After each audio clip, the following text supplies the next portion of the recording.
오늘 하나님 말씀 함께 보실 텐데요. 우리 하나님 말씀은 고린도전서 강의 33번째입니다. 고린도전서 14장 1절로부터 5절까지 함께 보도록 하겠습니다. 우리 다 같이 한 목소리로 봉독하겠습니다. 고린도전서 14장 1절로부터 5절까지 말씀입니다. 다 같이 봉독하겠습니다. 시작. 사랑을 추구하며 신령한 것들을 사모하되 특별히 예언을 하려고 하라. 방언을 말하는 자는 사람에게 하지 아니하고 하나님께 하나니 이는 알아듣는 자가 없고 영으로 비밀을 말함이라. 그러나 예언하는 자는 사람에게 말하여 덕을 세우며 권면하며 위로하는 것이요 방언을 말하는 자는 자기의 덕을 세우고 예언하는 자는 교회의 덕을 세우나니 나는 너희가 다 방언 말하기를 원하나 특별히 예언하기를 원하노라. 만일 방언을 말하는 자가 통역하여 교회의 덕을 세우지 아니하면 예언하는 자만 못하니라. 아멘. 자, 우리 믿음을 선포하겠습니다. 믿음은 긍정적입니다. 믿음은 창조적입니다. 믿음은 소망적입니다. 나는 믿음의 사람입니다. 나는 주 안에서 행복합니다. 아멘. 놀라운 믿음의 역사가 우리와 함께 있으시기를 주님의 이름으로 축원드립니다. 오늘 말씀의 제목은요, 예언의 은사를 가진 사람이 있는가. 이 예언의 은사에 대해서 오늘 함께 은혜를 나누기를 원하는데요, 여러분들이 생각하는 것보다는 훨씬 더 좀 심플할 것 같고요. 우리가 생각하는 예언은 미래에 벌어질 무슨 대단한 일 같은데, 성경이 말하는 예언은 조금 다른 의미로서 오늘 고린도서 14장의 말씀을 통해서 함께 은혜를 나눠보기를 원합니다. 제가 어느 칼럼을 보니까요, 미국에 있는 4살부터 6살까지의 애들이 사랑이 뭐냐라고 물었더니 이렇게 대답을 하더랍니다.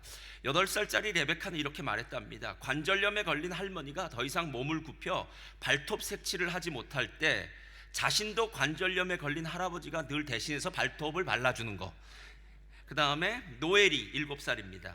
어떤 아이에게 셔츠가 마음에 든다고 하니까 그 아이가 매일 그 셔츠만 입고 다니는 것. 크리스 7살입니다. 땀투성이에 냄새까지 나는 아빠에게 로버트 레드포드보다 더 멋지다고 말하는 엄마. 정신이 없네요.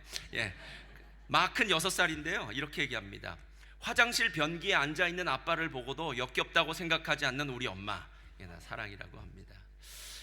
어느 4살짜리 꼬마가 마지막에 나왔는데 이럽니다. 옆집 할아버지가 최근에 아내를 잃어서 혼자 울고 있었는데 그 집 마당으로 들어가서 할아버지 무릎에 올라가서 가만 앉아 있었다고 합니다. 엄마가 그 아이에게 물어봤대요. 할아버지께 가서 무슨 말씀을 드렸니? 그때 아이가 말합니다. 아무 말도 하지 않았어요. 그냥 할아버지가 우는 것을 도와줬어요. 이렇게 얘기하더랍니다. 어린아이들은 정말 순수하니까 어린아이들이 생각하는 사랑은 참 좋다. 어른들이 생각하는 그 복잡한 거는 없구나 하는 그런 생각이 들었습니다. 우리가 고린도전서 12장부터 12, 13, 14 이 3장은 은사장이라고 얘기해도 과언이 아닙니다. 12장은 그냥 은사장이고요, 13장은 가장 좋은 길, 가장 좋은 은사, 전 10번째 은사라고도 얘기할 수 있는 무슨 은사일까요? 사랑의 은사, 사랑장이고요. 14장은 아마 고린도 교회에서 가장 문제가 있었던 방언과 예언의 은사를 집중적으로 이제 설명해 주는 부분입니다. 그러니까 이 고린도 교회가 은사가 풍부했지만, 성경의 은사가 풍부했지만, 많았지만 그에 따르는 부작용도 있었다라는 것을 우리가 알 수 있고요. 그래서 이런 문제가 우리 교회에도 혹시나 은사가 풍성하고 영적으로 충만할 때 그것이 혹시 우리들의 걸림돌이 되진 않을까라는 그런 측면에서 오늘 한번 살펴보는 귀한 은혜가 있기를 바랍니다. 특별히 오늘 14장 1절 말씀 펴주세요. 오늘 14장 1절 이렇게 시작합니다. 다 같이 읽겠습니다. 시작. 사랑을 추구하며 신령한 것들을 사모하되 특별히 예언을 하려고 하라. 그럼 이 특별히 예언을 하라고 하라는 말이 좀 재밌지 않습니까? 다른 9가지 은사들, 믿음의 은사, 지혜의 은사, 지식의 은사, 병고침의 은사, 얼마나 대단합니까?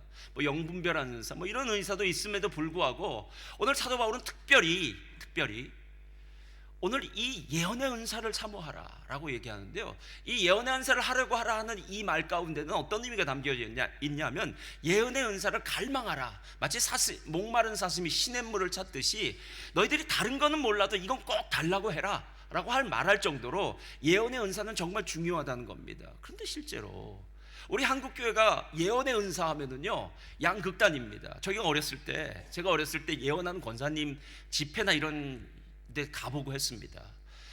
근데 예언 진짜 해요. 예언을 하고 어떻고 투시의 은사도 있으니까 네가 마음이 이렇지 않냐 이렇고 미래에 이럴 것이다. 근데 웬만하면 안 맞습니다. 하여튼 쫓아가서 또 듣고 뭐 은혜도 스럽고, 그래서 어떤 사람은 극단적으로 미래에 대한 점쟁이 찾아가듯이, 뭐 예전엔 권사님들이 그랬는데요, 그런 권사님들이나 그런 신령한 사람들을 찾아갔던 그 부류가 있는가 하면, 반대는 이런 사람들이 너무 패단이 많으니까, 부작용이 많으니까 아예 예언하면 이런 건 우리랑 상관없습니다, 그냥 말씀만 보십시오 라고 하는 그런 사람들이 있습니다. 여러분, 가끔 세상에서 제일 무서운 사람은 책 한 권 읽고 얘기한 사람이라 그러더라고요. 왜냐하면 아는 게 그거밖에 없으니까 다른 사람들이 다른 말을 해도 뭐야, 그건 난 몰라, 난 이것만 알아 라고 자기의 옹고집을 부린다면 그 사람 참 어리석은 사람이 될 수 있는데, 성경도 마찬가지입니다.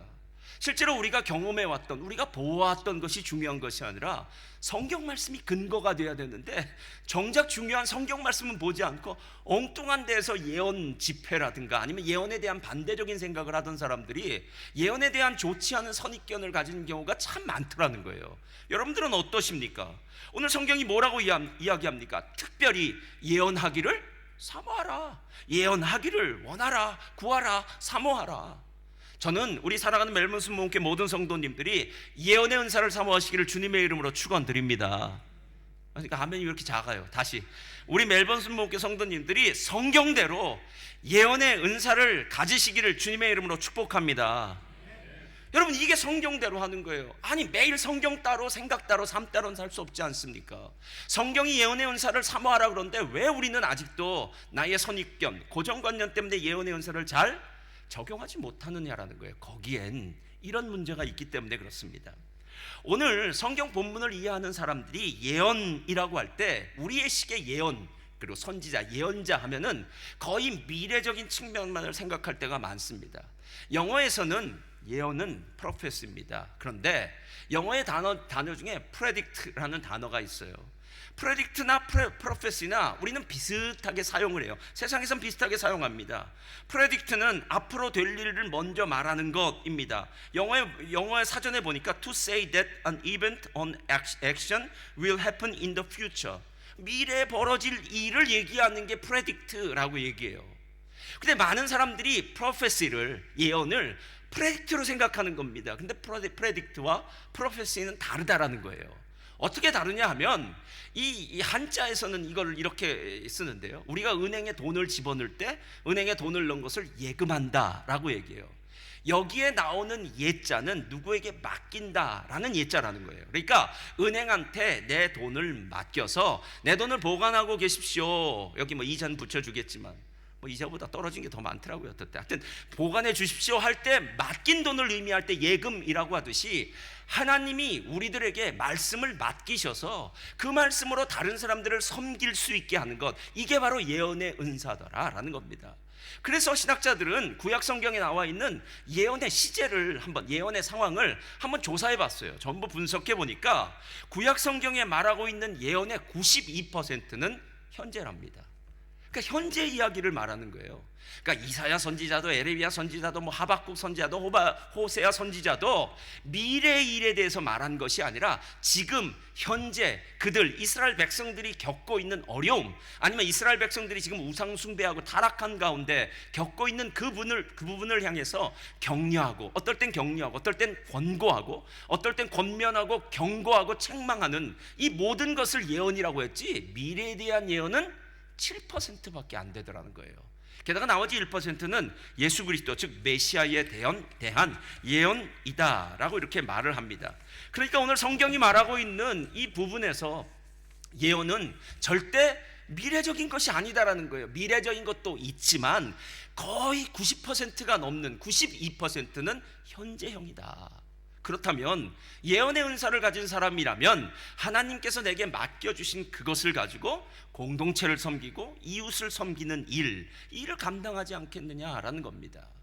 이스라엘 백성들이 행복했던 이유가 무엇인 줄 아십니까? 하나님이 계시기 때문입니다. 하나님이 저들의 보호자가 되시잖아요. 근데 하나님이 실제로 육체적으로 우리처럼 이렇게 계신 것이 아니라 하나님이 말씀을 보내주셔서 저들에게 말씀으로 인도해 주시고요, 이것을 우리가 계시라고 얘기합니다. 그리고 그 말씀을 전하는 사람들을 선지자라고 이야기해서, 하나님이 말씀을 맡긴 선지자가 이스라엘 백성과 함께 있는 것, 이것이 바로 이스라엘 백성들이 다른 민족과는 비교할 수 없는 하나님의 복을 받은 것이다 라고 이렇게 이야기할 수 있습니다. 그러니까 하나님은 당신의 말씀을 누구를 통해서요?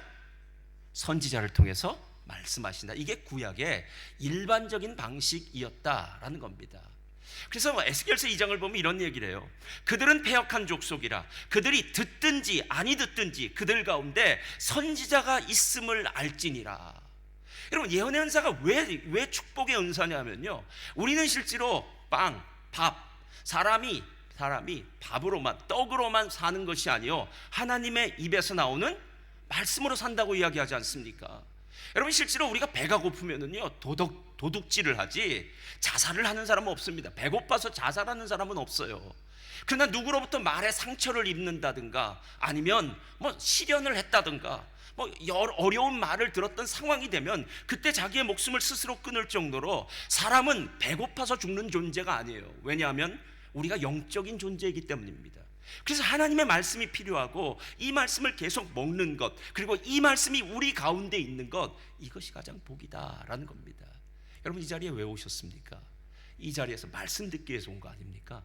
하나님의 말씀을 우리 앞에 놓고 그 말씀을 서로 이야기하고 나누고 해석하고 설명하면서 하나님의 말씀이 들을 때 그걸 최주호 목사라는 사람의 입으로 들리는 말이 아니라 하나님이 지금 내게 하시는 말씀이지 라고 생각하면서 내 마음 가운데 지금 역동적으로 움직이는 무언가가 있는 것, 이것을 우리가 하나님의 믿음의 역사다라고 이렇게 이야기합니다. 호주에는 이제 고등학교를 졸업하고 대학을 가면은 멀리 떠나는 친구들도 있고요, 또 청년이 되면은 이제 자기가 독립해서 나가는 친구들이 있습니다. 그 친구들이 독립하기 전에 제일 많이 입에서 하는 말은 이겁니다. 야, 내가 지금까지 엄마랑 함께 살면서 엄마가 잔소리하는 걸 지금까지 내가 버티고 했는데 이제 나는 완전히 엄마의 잔소리로부터 자유해 라고 하면서 처음 독립을 다 해요. 근데 참 이상하죠. 처음엔 그렇게 엄마의 잔소리로부터 벗어나는 것, 이 자유만 있으면 행복할 것 같아서 독립을 해서 사는데, 살다 보면 몇 달 지나면은요, 집안은 완전 쓰레기장이 되고, 사는 것도 힘들고, 음식 먹는 것도 힘들고, 그러다가 또 좀 어려운 일도 있고 하면 옛날 차라리 엄마가 잔소리하던 그 집이 좋다라는 생각이 들 때가 있습니다. 그럼 전화라도 한 통 걸어서 엄마 오늘 저녁에 집에 가도 돼? 이런 소리 하겠죠. 여러분, 중요한 것은 무엇이냐? 그때는 싫은 것처럼 느꼈었던 그 엄마의 잔소리가 막상 내가 따로 떨어져서 인생을 살다 보니까 엄마의 잔소리는 엄마의 사랑이더라는 거예요. 여러분, 누군가 옆에서 잔소리를 해줄 사람이 있는 게 복이지 않습니까? 아무도 나에게 잔소리를 죄송합니다, 잔소리라고 했어요. 아무도 나에게 말을 해줄 수 없는 사람은 비참한 인생입니다, 여러분. 그래서 하나님이 우리를 위해서 선지자들을 그들 가운데 두게 하셔서, 아니면 예언의 은사를 받은 사람들을 우리 가운데 두게 하셔서 그들을 통해서 하나님의 말씀을 전해주시는 거예요. 때로는 듣고 싶기도 하겠죠. 때로는 듣기 싫기도 하겠죠. 그러나 상관없습니다. 하나님이 우리와 함께 하신다는 것, 이것이 가장 축복인 이유는 그 말씀을 통해서 우리가 생명을 얻게 되는 것, 구원을 얻게 되는 것, 힘을 얻게 되는 것, 능력을 얻게 되는 그 말씀인 줄 믿습니다. 그래서 두 가지만 함께 오늘 나눌 텐데요. 첫째로 펴주세요. 다 같이 읽겠습니다. 시작. 예언의 은사의 목적. 자, 목적입니다. 목적은 뭐죠? 시작. 공동체의 유익을 위함입니다. 여러분, 죄송합니다. 왜 죄송하냐면요, 도대체 12장부터 14장까지 하면서 공동체 유익을 위함입니다를 몇 번을 했는지 몰라요. 그럼에도 불구하고 오늘 또 해야 됩니다. 왜냐하면 예언의 은사가 제일 위험한 이유는, 예언의 은사를 가진 사람들은 교만하기가 제일 쉽습니다. 사람들이 예언의 은사를 가진 사람들은 함부로 보지 않을 수가 있습니다. 그것이 현재 나의 삶 가운데 이야기하는 것이든 아니면 7%의 미래에 연관된 일이든, 예언을 하여서 그 말씀이 내게 어떤 부분 속에서 적용되는, 그러니까 말씀의 권위가 있는 그 사람들은요, 스스로 교만하기가 상당히 쉽습니다. 그러나 오늘 성경이 또 얘기하고 있는 거예요. 예언의 은사를 가진 자들이요, 너희가 잘나서 다른 사람 앞에 자랑하려고가 아니라 하나님께서 너희들에게 청지기로 맡겨준 거야. 하나님께서 너희에게 맡겼으니까 그 맡긴 것을 가지고 다른 사람들을 섬기는 것, 교회 공동체를 유익하게 하는데 사용해야 된다는 거예요. 여러분, 이걸 어떤 분은 이렇게 얘기하더라고요. 하나님의 은사는 언제나 흘러야 된다고 그러더라고요. 흘러야. 하나님의 축복도 흐르는 것이다라고 얘기하더라고요. 맞습니다. 내가 만약에 물질의 은사를 받고 있는데 나만 갖고 있다면 이게 무슨 은사입니까? 은사는 나에게 주신 것이 흘러서 다른 사람들에게 가서 다른 사람을 유익하게 할 수 있는 것. 예언의 은사가 바로 하나님이 공동체에 있는 사람들이 말씀에 기근을 당하지 않도록 나를 통해서, 내가 깨달은 그 말씀을 통해서 공동체가 유익하게 만드는 부분이더라라는 겁니다. 그렇다면 어떤 말씀하는 줄 아십니까? 우리 3절과 4절 함께 읽겠습니다. 시작. 그러나 예언하는 자는 사람에게 말하여 덕을 세우며. 자, 첫 번째 뭐라고요? 덕을 세우는 거예요. 성경은 언제나 덕 세운다는 얘기를 제일 많이 합니다. 이 말은 무슨 말이냐면, 우리가 어떤 사람을 봤을 때 야, 참 저 사람 덕스러운 사람이다, 덕이 있다 라고 얘기할 때 그런 사람들이 막 싸우고 그러지 않을 거 아닙니까? 목소리 높이지 않을 거 아닙니까? 다른 사람들 옆에서 잘 섬기고 잘 분위기 맞춰주고, 그리고 다른 사람들이 힘들 때마다 가서 뭐 옆에 도와주고, 이런 사람들이 덕 있는 사람 아니겠습니까? 성경이 오늘 얘기한 부분이 이래요. 먼저 덕을 세우고, 그 다음 시작. 권면하며 위로하는 것이요. 그러니까 예언의 은사가 있는 사람이 우리 셀에 있다면 좋을까요, 나쁠까요? 좋죠. 왜? 셀이 덕으로 세워지죠. 그 다음엔요, 셀이 권면을 받죠. 셀이 위로를 받죠. 셀원들이. 여러분, 셀원들이 뭐 5가정도 있고 6가정도 있고 7가정, 8가정이 있습니다. 여러분, 1년 동안 7이나 8가정 되는 이 셀 중에 누군가 삶의 문제가 일어날까요, 안 일어날까요? 반드시 일어나죠. 여기 안 일어나면 한국에 일어납니다. 그러면 그분들을 위해서 누군가 옆에서 좋은 말, 위로를 해줄 수 있는 말, 이게 바로 성령이 예언의 은사를 통해서 그 사람들에게 주는 은혜더라라는 겁니다. 그래서 실제로 예언의 은사가 잘 작동되면은요, 셀이나 교회 생활이나 다 행복해져요.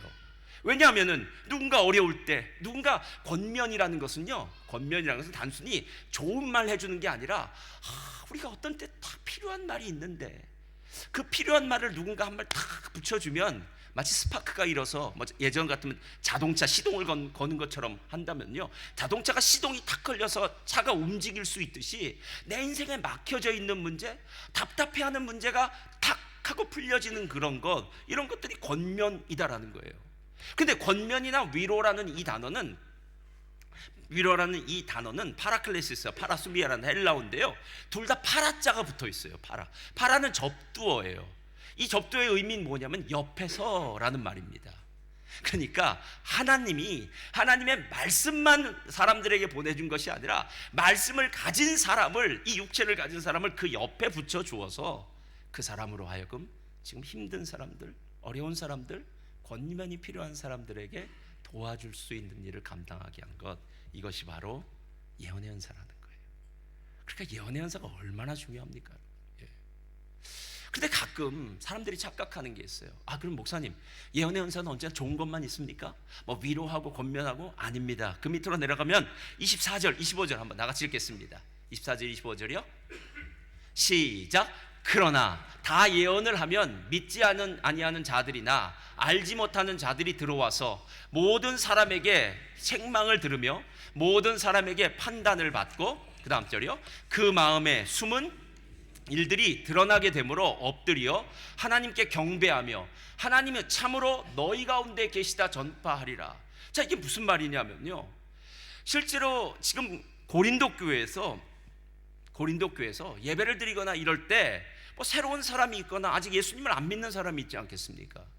근데 교회 안에서 예언의 은사가 있는 사람이 이제 자기가 하나님의 말씀 안에서 깨달은 그 말씀으로 누군가에게 전해주고 말을 해주다 보니까 놀라운 일이 있는 거예요. 그 사람의 마음에 숨겨진 것, 책망, 판단, 이런 것들이 느껴지는 겁니다. 히브리서 4장 12절을 보면 우리가 잘 아는 말씀입니다. 하나님의 말씀은 살았고 운동력 있어 좌우에 날선 어떤 것보다도 예리하여 우리의 혼과 영과 및 관절과 골수를 찔러 쪼개기까지 하며 또 마음의 생각과 뜻을 감찰하시나니. 그래서 하나님 앞에서 모든 것들이 다 만물이 벌거벗은 것처럼 드러난다라고 얘기해요. 교회가 무서운 게 뭔지 아십니까? 하나님이 무서운 게 뭔지 아십니까? 성경 이렇게 얘기해요. 하나님은 우리의 심령을 감찰하신다고 얘기해요. 우리가 하는 속담 중에 이런 거 있잖아요. 10길 물속은 알아도 한 길 사람 속은 모른다. 여러분, 한 길 사람 속, 같이 수십 년을 산 부인의 마음도 모르겠더라고요. 할렐루야. 살아보세요. 내 뱃속에서 난 내 자식 마음도 모르겠는 게 부모입니다. 그래서 부모가 포기를 하더라고요, 나중엔. 그래서 목사님 절 찾아서 이렇게, 목사님 우리 애 포기합니다. 제 몸에서 낳았지만 저런 게 왜 나왔는지 저도 모르겠습니다. 키운 건 본인이 키워놓고 꼭 그런 말 하세요. 그럽니다. 뭐 좋은 남자 만나서, 아니면 좋은 여자 만나서 결혼하면 집 부인이 교회 데리고 오겠죠, 뭐 이렇게 얘기를 해요. 야, 그 말처럼 정말 자기 책임을 다 회피하는 말이 어디 있겠습니까, 여러분? 근데 그래요, 진짜요. 몰라요. 근데 성령이 임하면 예언의 은사가 역사하는 게 무엇이냐면요, 우리 안에 감추어 있는 것들을 드러내고요, 보여주는 역사가 있더라는 거예요. 저도 예전에 어느 날 문제가 있는 그 가정에 가서 기도했습니다. 근데 뭐 매번 그러는 건 아니죠. 그 순간 하나님이 어떤 걸 보여주시더라고요. 전 몰랐어요. 근데 그걸 보여주시고 그 이야기를 했어요. 왜냐하면 그 가정에 문제가 여러 가지가 있어서 그때 좀 큰 문제 때문에 기도하는 가정이었습니다. 여기 아닙니다. 옛날 목회할 때요. 그래서 그렇게 했는데 나중에 그러더라고요. 어떻게 그걸 아셨냐 그러더라고요. 제가 어떻게 알긴 어떻게 알았습니까? 그때 하나님께서 가르쳐 주셨죠, 뭐. 여러분, 교회라는 곳은 영적인 곳이에요. 예언의 은사, 말씀의 은사는 영적인 거예요. 그래서 교회가 진짜 영적이 되기 위해선 아까 얘기했던 믿음의 사람들이 연약해지고 힘들어질 때 위로와 권면의 말씀도 필요하지만, 교회 안에서 회개가 필요한 사람, 아니면 교회 안에서 아직 하나님을 모르는 사람들이 하나님을 만날 수 있는 통로도 말씀이 해준다는 겁니다. 가끔 우리가 착각하는 게 있어요. 누군가를 전도할 때, 야, 우리 교회 좋아, 우리 교회 이민사회에서 이래저래. 여러분, 이것으로 교회 나오고 예수 믿는다는 건 착각입니다. 여러분, 실제로 교회까지 한두 번은 나올 수 있겠죠. 그러나 가장 중요한 마지노선을 넘어야 되는데, 정말 세상에 있다가 사단의 종노릇하는 죽음이 지배하는 이 세상의 바운더리 안에, 세상 속에 살다가 하나님의 나라 백성으로 넘어가는 그 길은 우리의 말, 우리의 지혜, 우리의 능력으로 안 됩니다, 여러분. 그건 오직 예수 그리스도의 복음, 예수 그리스도의 말씀의 능력이 그 안에 들어갈 때, 그 말씀이 그 안에 뜨겁게 역사하고 역동적으로 역사해서 그 사람 마음 가운데 믿어볼까? 예전에는 안 믿어져, 목사님 저는 예수님이 안 믿어집니다, 이런 분들도 몇 분 계셨어요. 새가족발 다 끝내고 났는데도 그렇게 얘기하더라고요. 목사님 6주 동안 했는데도 전 안 믿어집니다 라고 얘기하더라고요. 그래서 제가 이렇게 얘기했습니다. 걱정 마십시오. 믿어지고 안 믿어지고는 당신이 할 일이 아닙니다. 그냥 계속 예배만 참석하십시오. 그런데 그 사람이 나중에 얘기했어요. 목사님 믿어집니다 이러더라고요. 이건 하나님이 하시는 일이다고요. 그 하나님이 하시는 일의 중심에 무엇이냐면 바로 말씀이 있다는 겁니다.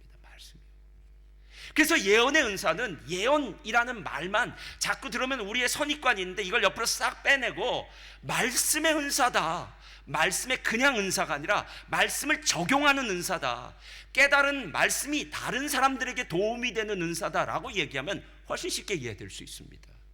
그래서 실제로 우리의 삶 가운데 진짜 필요한 것이 무엇이냐면, 이 말씀의 은사가 필요하구나 라는 생각이 들었습니다. 어느 한국에서는 그렇지만요, 한국에 있었던 교회 구역 모임, 셀 모임, 소그룹 모임이 있었다고 합니다. 모였는데 너무 행복하더래요. 그래서 행복하고 셀 모임 잘 되더랍니다. 그래서 왜 그렇게 다 잘 되고 행복하냐 했더니 아파트 값이 막 올랐답니다. 같은 비슷한 동네 살고 있는데 행복하겠죠? 예. 아파트 값이 막 올라서, 아파트 값이 얼마 전에 천정부지로 뛰었었잖아요, 몇 년 전에. 그랬더니 셀모임이 너무 행복한 거예요. 그냥 다들 현찰은 안 들고 있어도 다 부자 된 느낌으로 막 셀모임에 와서 밥도 사고 막. 그러고 나서 한 1년이 지났는데 셀모임이 기운이 쑥 빠졌답니다. 왜 그랬을까요? 아파트 값이 뚝 떨어졌답니다. 이게 무슨 셀모임입니까, 여러분? 우리가 착각하는 부분이 그래요. 세상에서의 모임도요, 대개 만나면 재밌습니다. 게다가 멜번 같은 경우, 특별히 멜번 같은 경우에는 그럴 확률이 상당히 높은데요, 이민 연수도 비슷하고요, 일하는 직종도 비슷하고요, 게다가 남자들은 취미도 비슷할 확률이 높아요. 대개 골프 아니면 낚시, 아니면 젊은 남자는 자전거, 이 셋 중에 하나, 아니면 산행, 넷. 그런데 감사하게도 이번 셀에는 다 비슷한 거 사람들이 만났어요. 핸디도 비슷해요. 게다가 이러면 더 감사하겠죠. 요즘 여자분들도 골프 잘 치니까. 게다가 취미생활도 비슷하고 애들도 비슷해요. 나이대도 비슷하고. 그래서 셀 모임을 매일 하면 무슨 얘기 나누냐면, 요즘 취미생활 얘기 나누고 노는 얘기 나누고 이렇게 나누는 거예요. 여러분, 이건 셀 모임 아닙니다.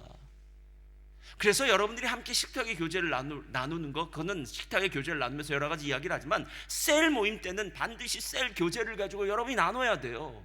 말씀을 들은 것을 서로 피드백을 해야 됩니다. 그래서 뭐 방언의 은사에 대해서 배웠는데, 예언의 은사에 대해서 배웠는데 예언을 사모하라고 했고, 서로 이 말씀으로 권면해주는 좋은 분위기가 돼야 되겠구나. 그래서 하나님한테 우리 세런들 모두가 다 예언의 은사를 받게 달라고 우리 기도합시다, 뭐 이런 얘기가 오고 가야 되는데, 야 목사님 말씀은 설교로 지겹다, 그래 거기서 끝내자, 이제 우리끼리 모였으니까 우리 재밌는 얘기하자, 이렇게 된다면 이건 세상 모임과 똑같이 전혀 그리스도의 모임이 아니다라는 겁니다. 그런데 문제가 어딘지 아세요? 그런 모임은 기초가 죄인들이 쌓아놓은 기초이기 때문에, 그 기초 위에 기초에 죄인이 있기 때문에 무슨 건물을 쌓아도요 반드시 무너집니다. 어느 집사님 저한테 와서 그러더라고요. 목사님, 제가 세상 동호회에 좀 참석해서 그 동호회 일을 좀 했다는 거예요. 그런데 그 동호회를 참석하면서 제가 깜짝 놀랐습니다. 아니, 자기 취미가 좋아서 서로 즐겁게 만난 사람들인데 뭔 관계가 그렇게 복잡합니까? 이 사람들과 패와 이 사람들 패가 전혀 얘기도 안 하고, 그래서 예수 잘 믿는 본인이 중간에서 이쪽도 저쪽도 왔다 갔다 하면서 뭐 중재를 한다는 거예요. 여러분, 세상 사람이 모인 것이 좋을 것 같습니까? 시간이 지나 보세요. 세상은 죄인이 모인 곳이기 때문에 결국 죄의 문제가 드러날 수밖에 없습니다. 죄는 두 가지예요. 하나는 두려움, 그리고 하나는 탐욕. 인간의 성품 속에 있는 두 가지 죄성이라고 얘기해요. 우리는 매일 두려워해서 염려하고 걱정하고 근심하든지, 아니면 내 안에 있는 무엇을 가지고 탐욕을 부리든지, 이 둘 가운데서 매 순간 우리가 힘들어하는 삶을 살더라라는 거예요. 여러분, 셀 모임이나 교회 모임이 왜 세상과는 비교할 수 없는 축복의 모임인 줄 아십니까? 우리는 누구의 터 위에요? 예수 그리스도의 터 위에. 저를 따라하시기 바랍니다. 우리는 예수 그리스도의 터 위에 세워졌습니다. 맞나요? 틀리나요? 여러분, 우린 예수님의 터 위에 세워졌어요. 우린 복음의 터 위에 세워졌어요. 저와 여러분은 만날 필요 없던 사람입니다. 여러분 옆에 사람들도 만날 필요 없던 사람들입니다. 그런데 여기서 만났어요. 이유는 우리는 모두 예수님을 믿기 때문에 만난 것이고요, 예수님의 터 위에 세워졌기 때문에 비록 우리 모두는 각자가 다 다를지라도 그 다름 속에서 예수님 때문에 하나가 될 수 있는 것, 이 놀라운 축복은 예수 그리스도의 터 위에 세워졌고 성령의 은사로 공동체가 유익하게 되어 아름답게 세워지는 놀라운 역사가 있더라라는 겁니다. 이게 바로 예언의 은사입니다. 그래서 예언의 은사를 사모하셔야 돼요. 여러분의 입에서 세상 얘기 좀 그만 나오고 이제 하나님의 말씀이 나와야 되지 않겠습니까? 그래서 여러분의 입에서 나오는 그 말씀을 통해서 여러분 옆에 있는 사람이 힘을 얻고 권면을 받고 새로워지고 능력받고, 할렐루야, 예언의 은사를 받으시기를 주님의 이름으로 축원드립니다. 자, 그런데 사용법에서 이제 조금 한 단계 지나가야 돼요. 두 번째 있습니다. 다 같이 읽겠습니다. 시작. 예언의 은사의 사용법. 은사의 사용법은 뭐죠?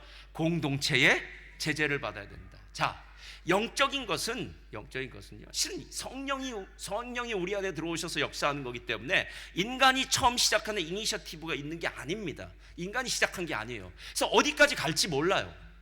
그렇기 때문에 예언을 하거나 방언을 하는 사람이 문제를 일으킨다면 그 이유는 무엇이냐면요, 성령이 내게 지금 은혜를 주시는데 왜 네가 옆에서 그렇게 태클을 걸고 그래? 이렇게 얘기를 하는 거예요. 내가 지금 성령의 은사를 받아서 예언을 하고 있는데 왜 네가 나한테 그렇게 뭐라고 그래? 라고 얘기하면서 천상천하 유아독존, 그냥 내가 제일 위에 서 있다는 교만한 마음이 들 확률이 높더라는 거예요. 초대교회는 세 가지, 초대교회의 예배 순서에는 지금도 똑같은데요, 세 가지가 있었습니다. 고린도서 14장 26절을 보면 이렇게 얘기해요. 그런즉 형제들아 어찌할까? 너희들이 모일 때에 각각 뭐가 있고요? 찬송시도 있으며 가르치는 말씀도 있으며 계시도 있으며 방언도 있으며 통역함도 있나니 모든 것을 덕을 세우기 위하여 하라. 계속 덕의 얘기가 나오잖아요. 초대교회에 모인 예배의 순서가 유일하게 나와 있는 부분이 26절입니다. 세 가지가 있었답니다. 첫 번째는 찬송이 있었어요. 찬양. 우리 찬양팀 성가대 있지 않습니까? 찬양 정말 중요해요. 두 번째는 설교, 말씀이 있었습니다. 사도들의 가르침, 설교, 말씀이 있었어요. 세 번째가 뭐냐면요, 이제 기도를 하면서 하나님의 영적인 은혜를 나눈 거예요. 그때 방언으로 기도하기도 하고 예언으로 기도하다가 하나님의 어떤 말씀을 받기도 하는 예언적인 은사는 기도하면서 나온 거예요. 그러니까 찬양과 기도와 말씀, 우리 호렙산 기도에 딱 하는 거네요. 이 세 가지가 초대교회에 있었다라는 거예요. 근데 중요한 건 뭐냐면 첫 번째, 두 번째는 별 문제가 없습니다. 목사님 말씀 전하고 청가대 찬양팀 찬양한 것까지는 문제가 없어요. 그 다음에가 문제예요. 왜냐하면 예언이나 방언은 각 사람이 막 일어나서 질서 없이 무질서하게 비상식적으로 몰상식적으로 막 우후죽순으로 시끄럽게 혼돈스럽게 할 수 있기 때문이다라는 거예요. 그래서 29절부터는 이렇게 얘기해요. 예언하는 자는, 다 같이 읽겠습니다. 29절부터 시작. 예언하는 자는 둘이나 셋이나 말하고 다른 이들은 분별할 것이요. 자, 이게 무슨 말입니까? 질서를 따라서 해라.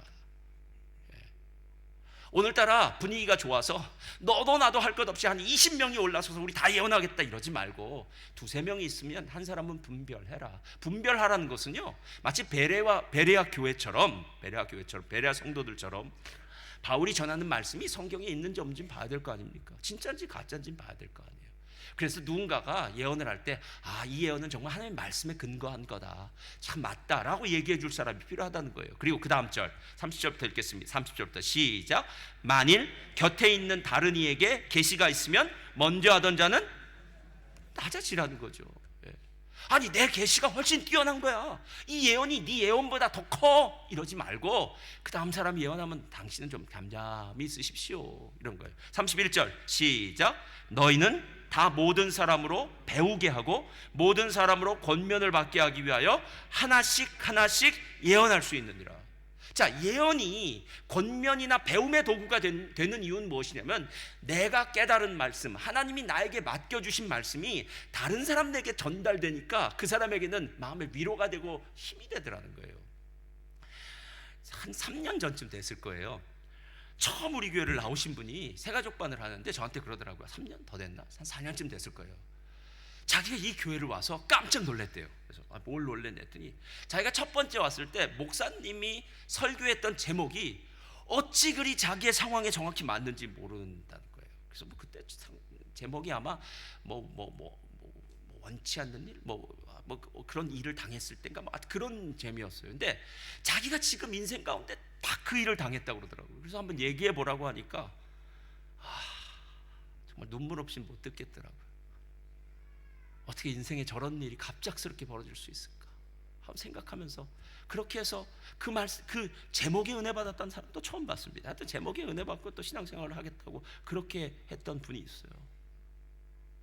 그럼 오늘 예언의 은사가 사용되어지는 방법을 한번 잘 보세요.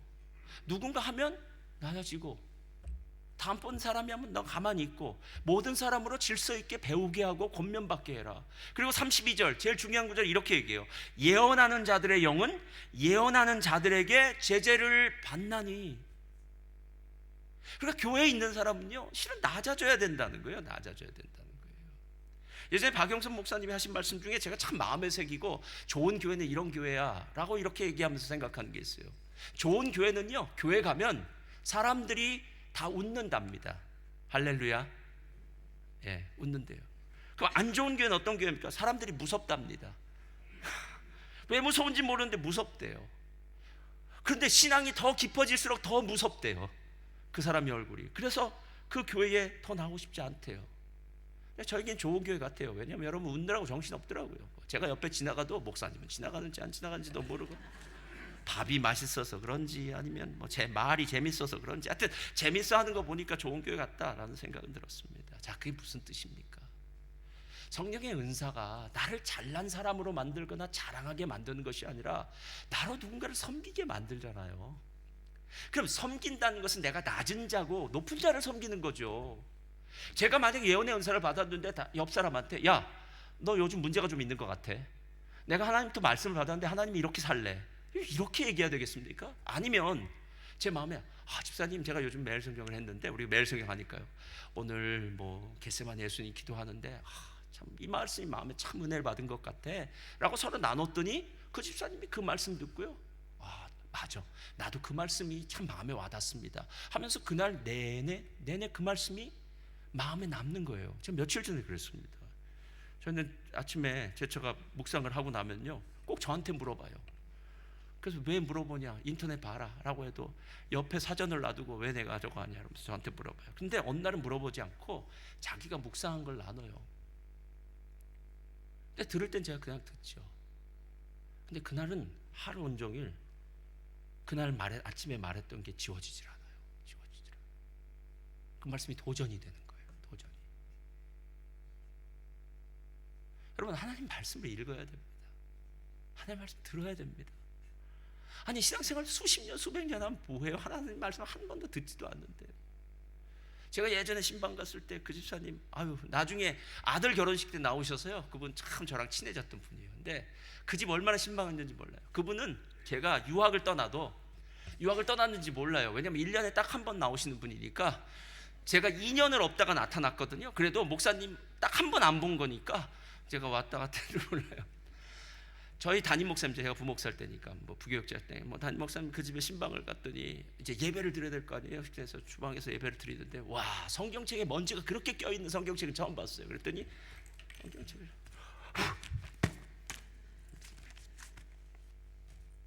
이래서 되겠습니까? 사랑하는 성도님들, 예언산 정말 놀랍습니다. 저는 부부 사이에도, 부모 자녀 사이에도요, 예언의 은사가 필요해요. 셀에도 예언의 은사가 필요해요. 우리 공동체도 예언의 은사가 필요해요. 내가 지금 목사니까 저기 유치부 초등부 학생, 이 학생이 말하는 것에 대해서, 야, 네가 뭘 알아?